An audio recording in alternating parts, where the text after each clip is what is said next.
जैसा कि man in yellow ने एपिसोड 1 में कहा था कि जिम ये सब होना ही नहीं चाहिए था, ये स्टोरी का पार्ट था ही नहीं। एंड यहाँ भाई एक चीज सेंस बनाती है कि फियर ऑफ लेक ही यहाँ से निकलने का एक रास्ता भी हो सकता है, क्योंकि हमने पिछले सीजन्स में कई जिम यहाँ एक अकाल मृत्यु मरा है, यानी कि वो किसी स्टोरी के चलते नहीं मरा है उसे। तो फ्रॉम सीजन 4 का एपिसोड 2 देखने के बाद भाई ये कहा जा सकता है कि ये काफी सारे सवालों के जवाब तो देता है, लेकिन कुछ नए सवाल खड़े भी कर देता है। जहां अभी तक एपिसोड 1 और 2 भाई काफी अच्छे जा रहे हैं एंड एक अच्छी फीलिंग आ रही है कि भाई ये सीजन भी काफी तगड़े मूवमेंट पे एंड होगा। बाकी इस वीडियो में भाई एपिसोड 2 को लेकर स्पॉयलर्स होने वाले हैं भर भर के, तो यदि आपने नहीं देखा है तो प्लीज इस वीडियो को स्किप कर देना। नाउ एपिसोड को देख के भाई मुझे एक फीलिंग आ रही है कि जो मैन इन येलो है वो यहाँ के टाउन के लोगों के साथ खेल रहा है, एक तरीके से उनका मजाक उड़ा रहा है। क्योंकि अगर तुमने नोटिस किया हो तो अभी तक जितने भी सीजन्स आए हैं उनमें हर एपिसोड में रोने धोने वाले ही गाने बजे हैं, एक भी मतलब अच्छा गाना नहीं बजा। लेकिन इस एपिसोड में एक गाना बजता है गुड मॉर्निंग वाला, जो कि एक हैप्पी हैप्पी वाइब रखता है। लेकिन आयरनी देखो, जिस मॉर्निंग ये गाना बजता है वो मॉर्निंग इनके लिए बिल्कुल भी गुड नहीं होती। जहाँ इन्हें सबसे पहले पता चलता है कि भाई जिम मारा गया, उसकी बॉडी उन्हें वहाँ जानवरों वाले बाग में दिखती है, लेकिन वो भी उन्हें सीधे सीधे नहीं पता चलता। लाइक सबसे पहले वो गठरी दिखती है जो कि ऊपर टंगी हुई है एंड सबको लगता है कि इसमें जिम की लाश होगी, जिसमें कि जिम नहीं निकलता एंड वो गोट वगैरह को उसने मार के डाला होता है, जिससे इन्हें एक होप मिलती है कि नहीं भाई जिम अभी भी जिंदा हो सकता है। लेकिन दूसरे ही पल ईथन और जूली की चीखने की आवाज आती है और उन्हें जिम की बॉडी उस जानवरों वाले कैबिन में मिलती है with the message knowledge comes at a cost, जो कि भाई हमें पता है मैन इन येलो बार बार इसे दोहरा रहा है एंड जिसके थ्रू भी यह यही बताना चाहता है कि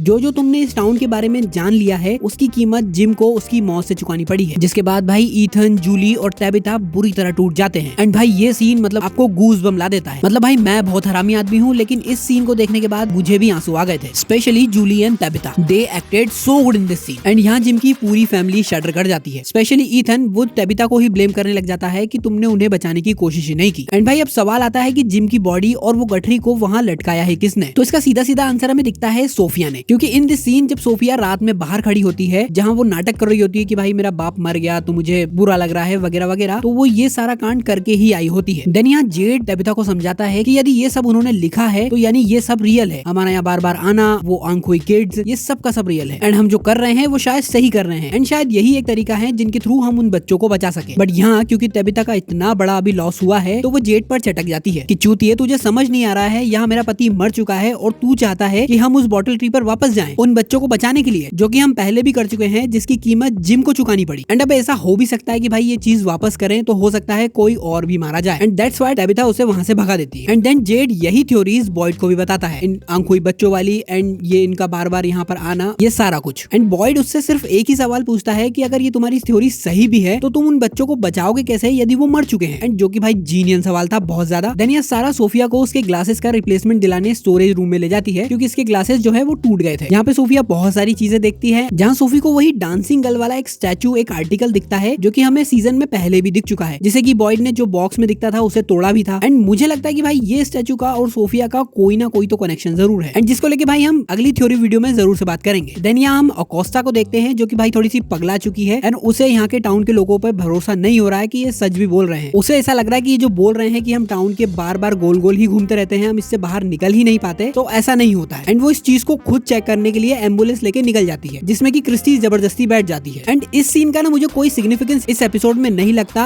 अनटिल अनलेस ये मैन इन येलो की दिमाग की उपज है कि वो उसे मैनिपुलेट कर रहा है। देन हम फाइनली जूली को स्टोरी वॉकिंग करते हुए देखते हैं, जहाँ वो रैंडल की मदद से उस रूइंस तक जाती है एंड उसे सारा कुछ अपना प्लान समझा देती है कि भाई ऐसा ऐसा है कि भाई मैं स्टोरी वॉकिंग करूंगी एंड जब कुछ गड़बड़ होगी तो तुम मुझे जल्दी से वापस खींच लेना। एंड जूली स्टोरी वॉकिंग करते हुए उस टाइम में पहुंचती है जब रैंडल ने डोना को बंदी बना लिया था एंड वो उस रात आरवी में फंस गए थे, जहाँ बॉयड मॉन्स्टर को देख के गोली भी चलाता है एंड एक गोली तो भाई जूली को लगते लगते बचती है। एंड फिर भागते हुए जूली को एक मॉन्स्टर पकड़ लेता है एंड वो उसे काइंड ऑफ मारने की कोशिश कर रहा होता है, बट रैंडल उसे जैसे तैसे खींच के वापस निकाल लेता है एंड वो वापस इस टाइम में आ जाती है। एंड यही वजह है कि जूली एकदम से डिसअपीयर हो जाती है जिस टाइम में वो स्टोरी वॉकिंग कर रही होती है, जो कि हमें एपिसोड 1 में दिखा था, जहाँ वो मैन इन येलो से बात करते करते ही एकदम से गायब हो गई थी। बट सोचने वाली बात यह है कि क्या जब जूली स्टोरी वॉकिंग कर रही होगी तो उसे मारा जा सकता है या नहीं? देन यहाँ विक्टर और उसके एक फादर का सीन आता है, जहाँ वही जगह है जहाँ पे वो जिम की बॉडी उन्हें मिली थी एंड विक्टर यहाँ भाई बहुत डरा हुआ लगता है, जहाँ वो ये बोलता है कि तुम्हें यहाँ आना ही नहीं था, यानी उसके जो फादर हैं उसे यहाँ आना ही नहीं था, ये सब होना ही नहीं था। एंड जिससे भाई हम ये निष्कर्ष निकाल सकते हैं कि विक्टर को सारी कुछ चीजें एक पैटर्न में पता है कि आगे क्या होगा, कौन मरेगा वगैरह वगैरह, या फिर उसे एक बेसिक आइडिया है कि किस तरह से ये साइकिल वर्क करता है। एंड अब उसके हिसाब से अगली मौत विक्टर के फादर की ही होगी। देन इस सीन में जब ईथन आरवी में जाता है उस रेडियो को लेने, तो उसे जिम वहाँ दिखाई देता है, जो कि उसे उस ड्रीम के बारे में बताता है जो कि उसने देखा था जब वो इस टाउन में पहली बार आए थे और उस आरवी में फंस गए थे। टीयर ऑफ लेक वाला ड्रीम, जहाँ वो ईथन को कहता है कि उसे तुम्हें ढूंढना होगा, वो यहीं पे है। एंड यहाँ भाई एक चीज सेंस बनाती है कि टीयर ऑफ लेक ही यहाँ से निकलने का एक रास्ता भी हो सकता है, क्योंकि हमने पिछले सीजन्स में कहीं तो कुछ एक ऐसी पिक्चर देखी थी, अगर मुझे मिलेगी तो मैं लगा दूंगा, जहाँ कुछ लोग बोट में बैठकर कहीं जा रहे हैं। तो मे बी ये चीज हो सकती है कि वो टीयर ऑफ लेक ही यहाँ से निकलने का एक रास्ता भी बन सकता है। एंड अब देखो यहाँ जिम का दिखना एक कोइंसिडेंस नहीं हो सकता, वो एक तरीके से इनकी हेल्प करेगा आगे यहाँ से निकलने के लिए। बट अब सवाल आता है कि भाई जिम तो मर चुका है, तो वो ईथन को दिख कैसे रहा है, क्योंकि कैनी की माँ भी मरी थी, वो तो उसे नहीं दिखती। कैनी भी उनके बहुत क्लोज था, एंड यहाँ ईथन जिम के बहुत क्लोज था, इसलिए वो उसे नहीं दिख रहा है। बट मुझे ऐसे लगता है कि भाई जो बाकी लोग मरे हैं जिम के अलावा, वो एक साइकिल के अंडर मरे हैं, यानी एक जो कहानी चलती है उसके चलते मरे हैं। उनका उस तरीके से मरना वो उनकी डेस्टिनी थी। लेकिन जिम यहाँ एक अकाल मृत्यु मरा है, यानी कि वो किसी स्टोरी के चलते नहीं मरा है, उसे वहाँ मरना ही नहीं था, यहाँ तुम्हें मजबूरी में मारना पड़ रहा है। एंड मुझे लगता है कि भाई यही वजह हो सकती है, यहाँ ईथन को दिख रहा है और उसे गाइड कर रहा है यहाँ से निकलने के रास्ते की तरफ। एंड इसके भाई बहुत ज्यादा चांसेस है कि वो आगे भी ईथन को दिखे और उस चीज के लिए उसे गाइड करे। बाकी यार इस वीडियो में इतना ही, ये था मेरा एपिसोड 2 का ब्रेकडाउन। एंड अगर कुछ छूट गया हो तो भाई कमेंट में जरूर से बता देना। एंड अगला एक थ्योरी वीडियो जिसमें मैं ये सारी थ्योरीज को कंबाइन करके डिस्कस करूंगा। तो यदि चैनल पर नए हो तो सब्सक्राइब करके जाना, एंड वीडियो को जरूर से लाइक करके जाना, उससे थोड़ी बहुत रीच बढ़ जाती है। मिलते हैं अगले वीडियो में।